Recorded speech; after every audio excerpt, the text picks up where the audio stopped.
করলে চলবে না, বরং রসুল আল্লাহ কাজ করতে হবে। আর যখনই আপনার রসুল আল্লাহ কাজ করবেন তখন অবশ্যই অন্যায়ের মোকাবেলা করতে হবে। যেখানে অন্যায় দেখবেন তার প্রতিবাদ করতে হবে, যেখানে জুলুম দেখবেন জুলুমের মোকাবেলা করতে হবে। খোদাদ্রোহীরা যখন ইসলামের বিপক্ষে কথা বলবে তাদের সামনে বুক পেতে দাঁড়িয়ে মোকাবেলা করতে হবে, তাদের বিরুদ্ধে লড়াই করতে হবে।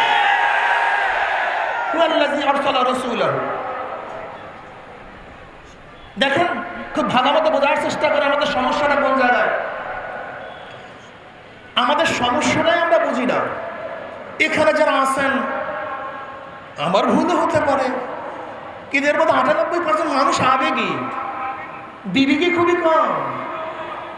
দেখেন, বিবেক এবং আবেগের যখন সমন্বয় হয় তখন মানুষটা কাজে লাগে। শুধু বিবেক শুধু আবেগ এর দ্বারা কোনো কাজ হয় না। বিবেকের প্রয়োজন, আবেগেরও প্রয়োজন। এক ব্যক্তির আবেগ নেই, বিবেক আছে, বিবেক আছে, আবেগ নেই, কোনো কাজ হবে না। আমাদের মূল সমস্যা হলো আমাদের মধ্যে কখনো বিবেক কাজ করে আবেগ থাকে না, কখনো আবেগ কাজ করে বিবেক থাকে না। হাজি জনাব মুহাম্মদ রাসূলুল্লাহ সাল্লাল্লাহু আলাইহি ওয়াসাল্লাম তিনি ইসমাইল আলাইহিস সালাতু ওয়াস সালামের বংশের। ইসমাইল আলাইহিস সালাতু ওয়াস সালাম নবী ইব্রাহিম আলাইহিস সালাতু ওয়াস সালামের সন্তান। হাজার আলাইহিস সালাতু ওয়াস সালামের গর্ভে তিনি জন্মগ্রহণ করেছেন। ইব্রাহিম আলাইহিস সালাতু ওয়াস সালাম যখন মিশরে গেছেন তখন তার সাথে ছিল সারা আলাইহিস সালাতু ওয়াস সালাম, তার বড় স্ত্রী। সারা আলাইহিস সালাতু ওয়াস সালাম অনেক সুশ্রী, সুন্দরী, আকর্ষণীয় রমণী ছিলেন। মিশরের ফেরাউন, অর্থাৎ মিশরের বাদশাহদেরকে ফেরাউন বলা হয়। এই ফেরাউন সারা আলাইহিস সালাতু ওয়াস সালামের উপর আকৃষ্ট হন, লোলুপ দৃষ্টি তার উপর নিক্ষেপ করেন। সারা আলাইহিস সালাতু আল্লাহর কাছে দোয়া করেন, আল্লাহ দোয়া কবুল করছেন। জমিনের মধ্যে ঝালঝালা পয়দা হয়ে গেছে। ফেরাউন তওবা করছে এবং ফেরাউনের বাদশার কন্যা হাজেরাকে সারা আলাইহিস সালাতু ওয়াস সালামের লেউন্ডি হিসাবে, বান্দি হিসাবে দান করেন। তৎকালীন সময়ও সারা আলাইহিস সালাতু ওয়াস সালামের গর্ভে কোনো সন্তান ছিল। ভাই মাইক কমায় দেন, বলছি মাইক কমায় দিতে। সারা আলাইহিস সালাতু ওয়াস সালাম হাজেরাকে নবী ইব্রাহিম আলাইহিস সালাতু ওয়াস সালাম বিবাহ বন্ধনে আবদ্ধ করেন। সেই ঘরেই জন্ম নেয় ইসমাইল আলাইহিস সালাতু ওয়াস সালাম, জবিহুল্লাহ। এই ইসমাইল আলাইহিস সালাতু ওয়াস সালামের বংশে আর কোনো নবী হয় নাই। সরদার দু আলম আলাইহিস সালাতু ওয়াস সালাম জন্মগ্রহণ করেছেন। জনাব মুহাম্মদ রাসূলুল্লাহ সাল্লাল্লাহু আলাইহি ওয়াসাল্লাম বাবার নাম আব্দুল্লাহ, দাদার নাম আব্দুল মুত্তালিব। আব্দুল মুত্তালিবের বাবার নাম হাশিম। এইভাবে বনি আব্দে মানাফ, আব্দে মানাফ হাশিমের বাবা, তাদেরকে হাশিমে বলা হয়, বনি আব্দে মানাফও বলা হয়। জনাব মুহাম্মদ রাসূলুল্লাহ সাল্লাল্লাহু আলাইহি ওয়াসাল্লামের জন্ম সম্পর্কে আমরা সবাই জানি।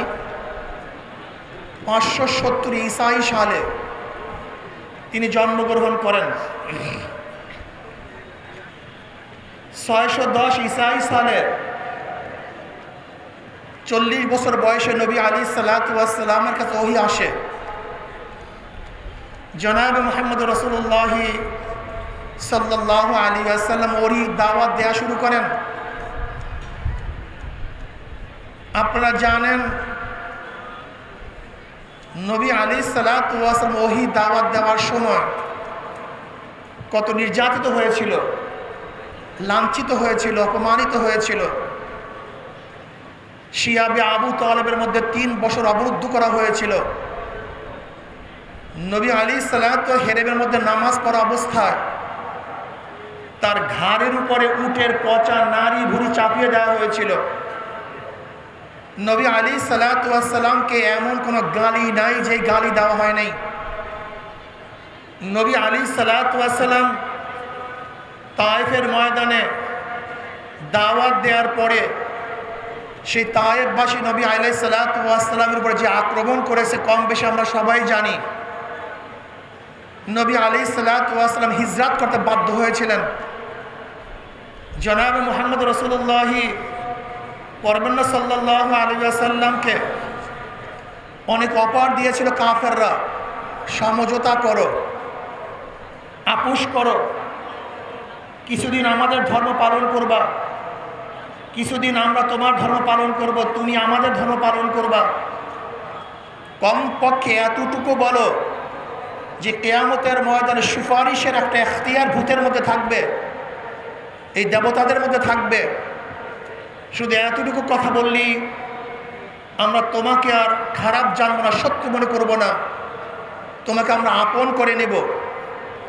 জনাব মুহাম্মদ রাসূলুল্লাহ সাল্লাল্লাহু আলাইহি ওয়াসাল্লাম আপোষ রফা দস্তখত করেন নাই, চুক্তিতে আবদ্ধ হন নাই। তিনি হকের দাওয়াত তুলতেছিলেন। আল্লাহর নবীকে কেন পাঠাইছেন? আল্লাহ পাক নিজেই বলেন, হুয়াল্লাযী আরসালা রাসূলাহু বিল হুদা ওয়াদ দীনিল হক লিইয়ুযহিরাহু আলাদ দীনি কুল্লি। ওই সত্তা যিনি প্রেরণ করেছেন তার রসুলকে দ্বীনে হক নিয়ে। কেন? তার দ্বীন, তার ধর্ম সমস্ত দ্বীনের উপরে বিজয় অর্জন করবে, প্রাধান্য লাভ করবে, তার দ্বীন উঁচা হবে, তার দ্বীন অনুযায়ী গোটা দুনিয়া চলবে, তার দ্বীনই সমস্ত সমস্যার সমাধান দিবে। এখানে একটা কথা মনে রাখতে হবে, হুয়াল্লাযী আরসালা রাসূলাহু, কোন সত্তা? হুয়াল ওয়াজিবুল ওজুদ আল মুস্তাজমুল জামি সিফাতিল কামালিয়্যা। ওই সত্তা যিনি পরিপূর্ণ সিফাত নিয়ে, গুণ নিয়ে সবসময় অবস্থান করতেছেন। সেই সত্তা প্রেরণ করছেন তার রসুলকে। কাকে? তার রসুলকে। রসুল এবং নবীর মধ্যে কোনো পার্থক্য আছে কি নাই? কেউ বলেন কোনো পার্থক্য নেই। যারা ইসলাম উম্মতের জন্য দুনিয়াতে আসেন তারাই রসুল, তারাই নবী। তাদের কথার উপরে খোদ কোরআন ইশকাল তুলে, প্রশ্ন তুলে, আমা আরসালনা মিন ক্বাবলিকা মিন রাসূলিন ওয়ালা নাবিয়্যিন। আপনারা জানেন এখানে রসুল এবং নবী মাতুফ আলাইহি, আর মাতুফ আলাইহি মুগায়্যির হয়, একটা আর একটার বিপরীত হয়। তাহলে নবী এবং রসুল এক না। জায়েদুন আমরুন আসছে আমার কাছে, জায়েদ এবং আমর, এখানে জায়েদ আমর এক না ভিন্ন? যেহেতু মাতুফ আলাইহি, একটা আর একটার বিপরীত। আমা আরসালনা মিন ক্বাবলিকা মিন রাসূলিন ওয়ালা নাবিয়্যিন, এখানে নিশ্চিত নবী এবং রসুল এক না। তাহলে নবী এবং রসুলের মধ্যে পার্থক্যটা কি? কেউ বলেন যাদের উপরে নতুন কিতাব আসে তারা রসুল, আর যাদের উপরে কিতাব আসে না তারা নবী। কেউ বলেন যারা নতুন শরীয়তের প্রবক্তা তারা রসুল, আর যারা শরীয়তের প্রবক্তা না তারা হলো নবী। তাদের উপরে কোরআন ইশকাল তুলছে, ওয়া কানা রাসূলান নাবিয়্যা। নবী ইসমাঈল আলাইহিস সালাতু ওয়াস সালামকে আল্লাহ পাক নবী বলছেন এবং রাসূল বলছেন। অথচ নবী ইসমাঈল আলাইহিস সালাতু ওয়াস সালামের উপরে নতুন কিতাবও আসে নাই, তিনি নতুন শরীয়তের প্রবক্তাও না, অথচ কোরআন তাকে রসুল বলছে। তাহলে যারা বলছে পার্থক্য নেই তাদের উপরে প্রশ্ন, যারা পার্থক্য যা দেখাইছে তার উপরে প্রশ্ন। তাহলে পার্থক্যটা কি? এইটা মনে রাখতে হবে। এখন যে কথাটা বলবো এইটা প্রত্যেকের মাথার মধ্যে ঢুকাতে হবে।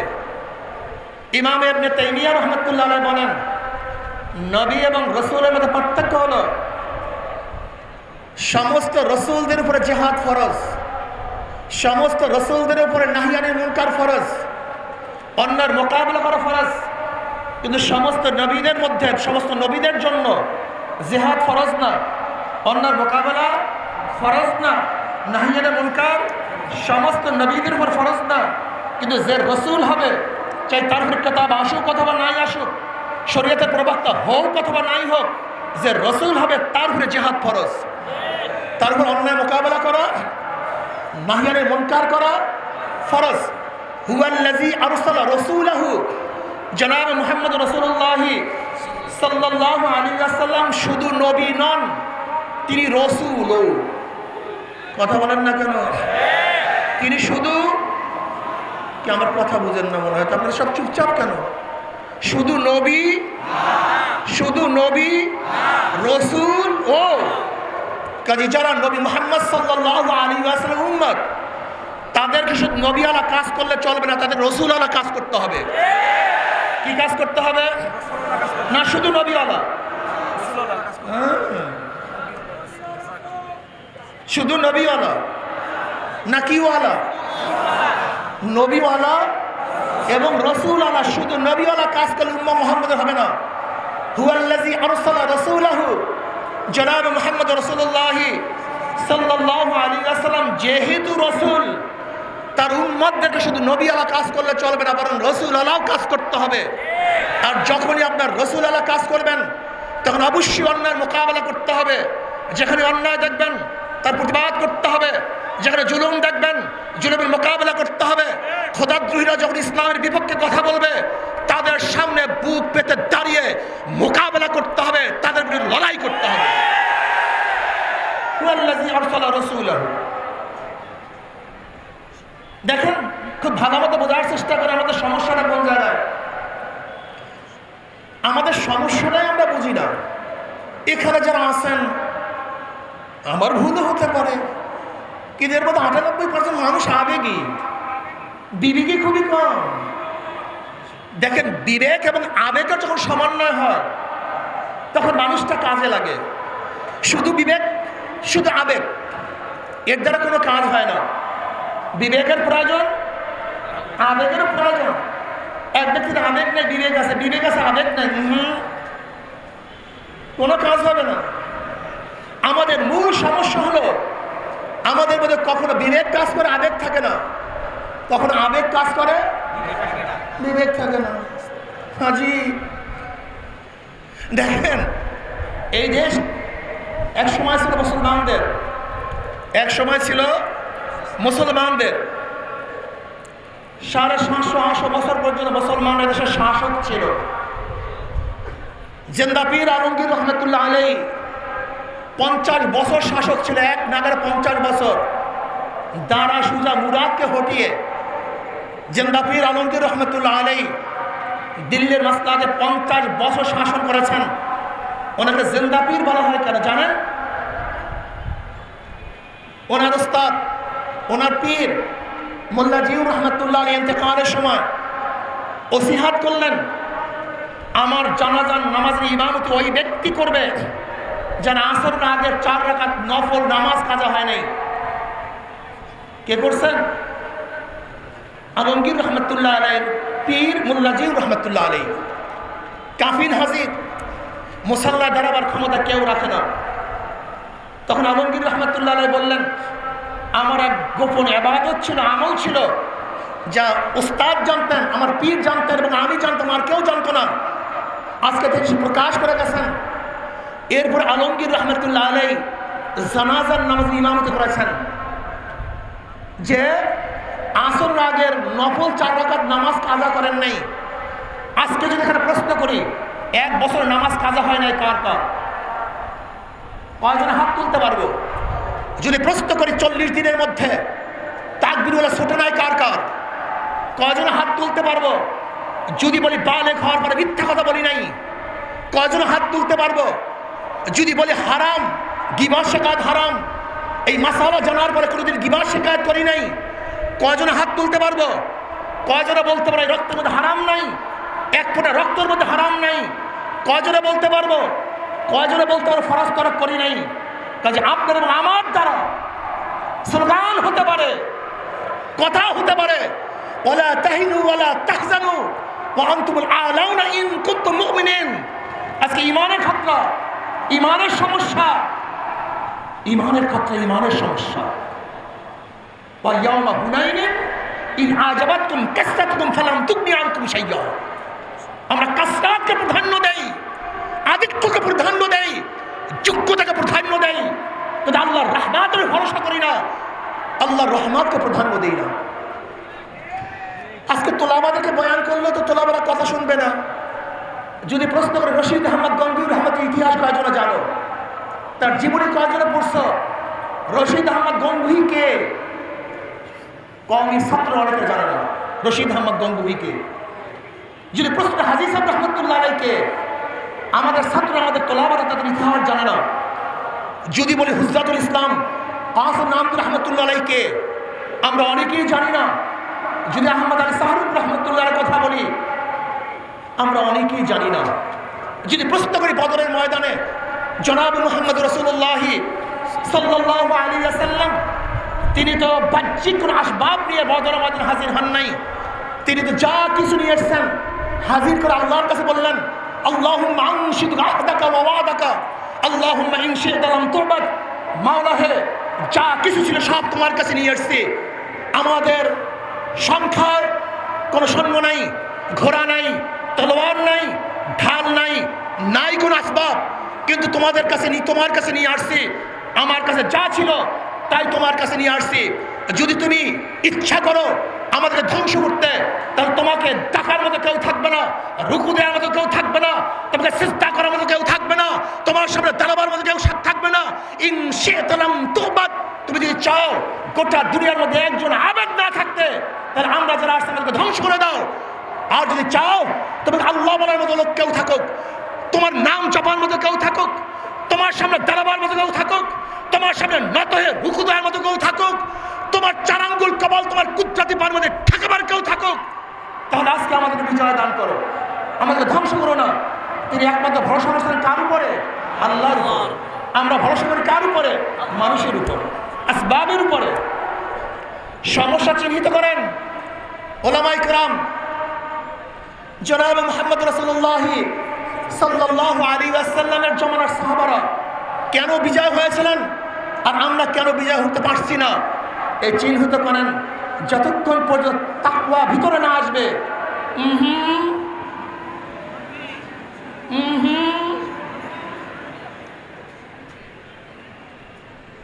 ওয়ালাউ আন্না আহলাল কুরা আমানু ওয়াত্তাকাউ লাফাতাহনা আলাইহিম বারাকাতিন মিনাস সামাই ওয়াল আরদ। যদি বস্তিবাসী, ওই গ্রামবাসী, ওই থানার লোকগুলি, ওই জেলার লোকগুলি, ওই দেশের লোকগুলি ঈমান ও তাকওয়া অর্জন করত, লাফাতাহনা আলাইহিম বারাকাতিন মিনাস সামাই ওয়াল আরদ, আমি আসমান এবং জমিনের সমস্ত বরকতের দরজা খুলিয়ে দিতাম। সুবহানাল্লাহ। দেখেন আল্লাহ রাব্বুল আলামিন কি বলেন? ইন তাত্তাকুল্লাহ ইয়াজআল লাকুম ফুরকানা ওয়া ইউকাফির আনকুম সাইয়্যাতিকুম। কত চমৎকার কথা। একদিন গবেষণা করেছেন, ইন তাত্তাকুল্লাহ ইয়াজআল লাকুম ফুরকান। যদি তোমরা আল্লাহকে ভয় করো, আল্লাহ কি দান করবেন? ফুরকান দান করবেন। কি দান করবেন? মা মানাল ফুরকান। ফুরকান কি জিনিস? ফুরকান কাকে বলা হয়? ইমতিয়াজি শক্তি, পার্থক্য করার শক্তি। বুঝাতে পারি নাই কি করব, কি করব না, কি উচিত, কি উচিত না, কোন দিকে যাব, কোন দিকে যাব না, কোন সিদ্ধান্ত নেব, কোন সিদ্ধান্ত নেব না, এটা তোমার কিছু করার দরকার নেই, আল্লাহর তরফ থেকে আসবে। কার তরফ থেকে? ইন তাত্তাকুল্লাহ ইয়াজআল লাকুম ফুরকানা ওয়া ইউকাফির আনকুম সাইয়্যাতিকুম। আজকে আমরা ভুল করি কেন বারবার? কেন ভুল করি? 5ই আগস্টের আগে ভুল করেছি, 1971 ভুল করেছি, 91 ভুল করেছি, 96 ভুল করেছি, 2001 ভুল করেছি, 2008 ভুল করেছি। বারবার ওলামায়ে কেরাম ভুল করার কারণটা কি?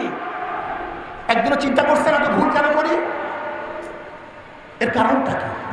ইন তাত্তাকুল্লাহ ইয়াজআল লাকুম ফুরকান। যদি আল্লাহকে ভয় করো, আল্লাহ কি দান করবেন? ফুরকান দান করবেন। আমরা ইলমের উপর নির্ভর করি, তাকওয়ার উপর নির্ভর করি না। আমরা জানার উপর নির্ভর করি, আল্লাহর ভয়ের উপর নির্ভর করি না। খোদার কসম করলাম, তোলাবায়ে ইলম ওলামায়ে কেরাম, যদি ইলমের উপর ভরসা করো, এলেম যদি তোমাকে মুক্তি দেয়, তা এলেম শয়তানকে মুক্তি দিতে পারলো না কেন? শয়তানের এলেম কম ছিল, কেন মুক্তি দিতে পারে নাই? একদিন চিন্তা করছো শয়তানকে শয়তানের এলেম কেন মুক্তি দিতে পারে নাই? যদি শয়তানকে এলেম মুক্তি দিতে না পারে, তা এলেম তোমাকে আমাকে মুক্তি দিতে পারবে না। যদি এলেম মুক্তি দিতে পারে, আবুল ফজল ফয়জিকে কেন মুক্তি দিতে পারলো না? এলেম যদি মুক্তি দিতে পারতো, তা শরে বাংলা আজিজুল হক যিনি হযরত সিদ্দিক ঈশার খতিব আজম সিদ্দিকুল সাহেব রহমতুল্লাহ আলাইহি হাম সবকে একই সবকে একজন ফার্স্ট হতেন, একজন সেকেন্ড আর একজন ফার্স্ট। শরে বাংলা আজিজুল হক প্রায় ফার্স্ট হতেন। তিনাকে কেন এলেম মুক্তি দিতে পারলো না? বাঁচাতে পারলো না কেন? এলেম তাকে কেন মুক্তি দিতে পারলো না? তোলাবা মাথা ঠিক করো, জেহেন ঠিক করো। মূলের থেকে অনেক দূরে চলে গেছি। আহলে দেওবান কি জিনিস তুমি জানো? আহলে দেওবান কাকে বলে জানো? হুজ্জাতুল ইসলাম কাসিম নানভী রহমতুল্লাহ আলাইহি ফজরের সময় কুলিগিরি করার জন্য রেল স্টেশনে যেতেন। ছাত্ররা আসবে, তাদের খেদমত করব, তাদের বোঝা মাথা বহন করে নিয়ে আসবো। এর নাম আহলে দেওবান। তুমি আহলে দেওবান সম্বন্ধে চিনো? আহলে দেওবান কি? তিনটা জিনিসের সামান্য আহলে দেওবান হয়: ইলম, আমল, তাসাউফ। শুধু ইলমের নাম আহলে দেওবান না, শুধু আমলের নাম আহলে দেওবান না, শুধু তাসাউফের নাম আহলে দেওবান না। ইলম, আমল এবং তাসাউফ এই তিন জিনিসের সমন্বয় আহলে দেওবান হয়। ফিসকিয়াতের নাম আহলে দেওবান নয়, গিবত শিকায়তের নাম আহলে দেওবান নয়, নামাজ কাজা করার নাম আহলে দেওবান নয়। রশিদ আহমদ গঙ্গুই রহমতুল্লাহ আলাইহি বলেছেন, 18 বছর পরে আমার তাকবীর উল্লাস উঠছে, এর নাম আহলে দেওবান। কয় বছর পরে? 18 বছর পরে। 18 বছর পরে তাকবীর উল্লাস উঠছে, এর নাম আহলে দেওবান। তাকওয়া সম্পর্কে আমাদের জ্ঞান নেই। তাকওয়া কাকে বলা হয়? التذنب عن كل ما يؤثم من فعل أو ترك حتى الصغائر عند قوم وهو المتعرف بالتقوى في الشرع وعليه قوله تعالى ولو أن أهل القرى آمنوا واتقوا لفتحنا عليهم بركات من السماء والأرض। খুব ভালোভাবে বুঝবেন তাকওয়া কি জিনিস। বলেন করণীয়, সবাই বলেন করণীয়, বর্জনীয়। যা করলে অথবা বর্জন করলে গুনাহ হয়, এমন জিনিস থেকে নিজেকে বাঁচায় রাখার নাম তাকওয়া। আজকে করণীয় বর্জনীয় হাজারো গুনাহ আমরা করি, হাজারো গুনাহ করি, অথচ আমাদের মধ্যে নিজেদেরকে দাবি করি আমরা এইটা আমরা সেইটা। মনে রাখতে হবে যতক্ষণ পর্যন্ত তাকওয়া পয়দা না হবে, ততক্ষণ পর্যন্ত জাতি বারবার হোঁচট খাবে, বারবার স্লিপ কাটবে, বারবার ভুল সিদ্ধান্ত গ্রহণ করবে, সঠিক সিদ্ধান্ত গ্রহণ করতে পারবে না। জনাব মুহাম্মদ রাসূলুল্লাহ সাল্লাল্লাহু আলাইহি ওয়াসাল্লামকে আল্লাহর নবীকে কেন দুনিয়াতে পাঠিয়েছেন? হ্যাঁ, খুব ভালো মতো বুঝবেন। জনাব মুহাম্মদ রাসূলুল্লাহ সাল্লাল্লাহু আলাইহি ইন্নাকা আলা খুলুকিন আযীম, ইন্নাকা আলা খুলুকিন আযীম। সর্বশ্রেষ্ঠ চরিত্র, সর্বশ্রেষ্ঠ আখলাক, সর্বশ্রেষ্ঠ চরিত্র দিয়ে নবী আলাইহিস সালাতু ওয়াস সালাম আল্লাহ পাক দুনিয়াতে প্রেরণ করছেন। কাজে চরিত্রকে গঠন করেন, আখলাককে তামির করেন, তাকওয়া অর্জন করেন, খোদা ভীতি অর্জন করেন। যদি আখলাকি হন, খোদাকে ভয় করেন, আল্লাহ পাক রব্বুল আলামিন আমাদের সবাইকে বিজয় দান করবেন। আল্লাহ আমাদের সবাইকে এক ও ন্যাক হয়ে কাজ করার তৌফিক দান করেন। আমা আলাইনা ইল্লাল বালাগ। আসসালামু আলাইকুম ওয়া রাহমাতুল্লাহি ওয়া বারাকাতুহু।